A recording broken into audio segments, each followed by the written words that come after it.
Leo stood outside the office building, holding flowers he could not afford, and watching Sophia laugh with another man. That was the day his heart broke without making a sound. Leo was a simple mechanic in a small town. His hands were always black with oil. His clothes smelled of fuel. But his heart was clean. Every morning, he woke before sunrise. He opened his small workshop by the roadside.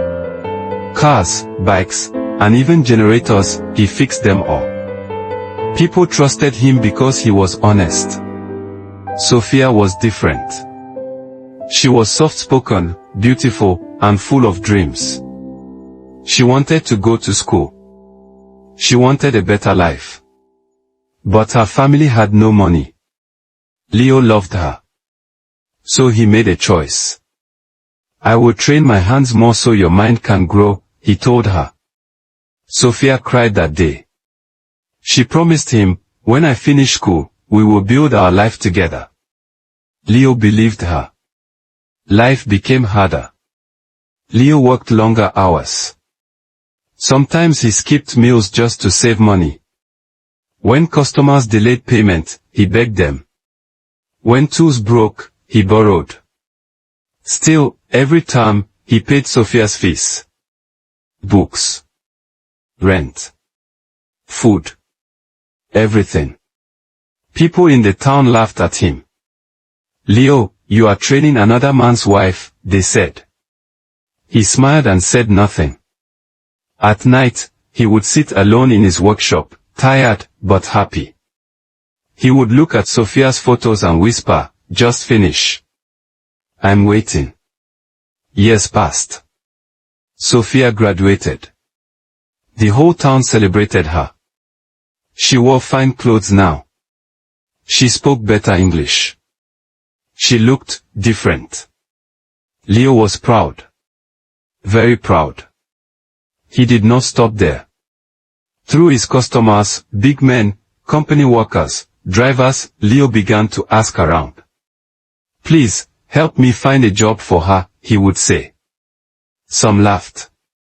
Some ignored him. But one man listened. After many weeks, Sophia got a job in a big office in the city. Leo was the happiest man alive. He bought her a new phone.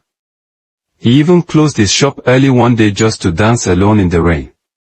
Then, things began to change. Sophia stopped calling often. When Leo called, she sounded busy. I'm at work. I'm tired. I'll call you later. Later never came. Leo told himself, she's just adjusting. But deep inside, something felt wrong. One evening, Leo traveled to the city to surprise her. He wore his cleanest shirt. He bought flowers. He stood outside her office building, waiting. Then he saw her. She walked out, laughing. But not alone. A man in a suit held her hand. Leo froze. The flowers dropped from his hand. He called her name. Sophia. She turned. For a moment, her smile faded. Then she walked toward him, slowly. Leo, what are you doing here? She asked. I came to see you, he said softly. I missed you. She looked around, as if she was afraid someone would see them. Then she said the words that cut deeper than any knife. Leo, we need to talk. They sat by the roadside. Cars passed. People moved. But for Leo, the world was quiet. Sophia did not look at him. My life has changed, she said. Leo nodded. Yes. I'm happy for you. She took a deep breath. I can't marry you anymore. Leo blinked. He thought he had wrong. What do you mean? She finally looked at him. My status is different now. I work in an office. I meet important people. I can't be with a mechanic. Leo felt his chest tighten. I am still the same Leo, he said. The one who? I know what you did, she cut in. And I'm grateful. But that doesn't mean I must marry you. Grateful. That word hurt more than anything. Leo nodded slowly. So, that's all, he asked. She stood up. Yes. And just like that, she walked away. Leo did not cry. Not that day. Not the next. He just went back to his workshop. And worked. As if nothing happened. But inside, something had died. Years passed. Leo's workshop grew bigger. People respected him more. He trained young boys. He helped others. But he never spoke of Sophia again. One afternoon, a black car stopped in front of his workshop. A woman stepped out. Dressed well. Looking older. Tired. It was Sophia. Leo looked at her quietly. She tried to smile. Hello, Leo. He nodded. Welcome. She looked around the workshop. You've done well. Leo said nothing.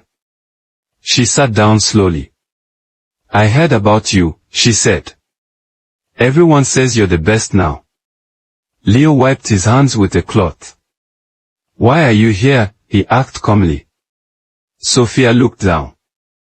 My life is not what I thought it would be. Leo did not react. The man I chose, he left, she continued. After I lost my job. Leo paused. That surprised him. But he stayed quiet. Sophia looked at him, her eyes full of something heavy.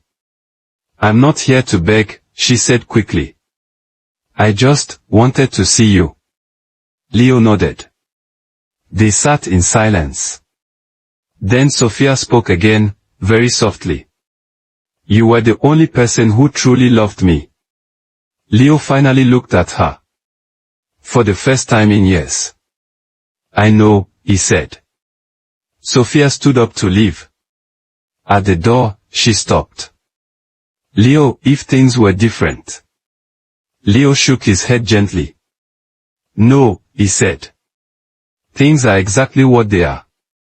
She nodded. And walked away. Leo watched her go. This time, he did not feel pain. Just peace.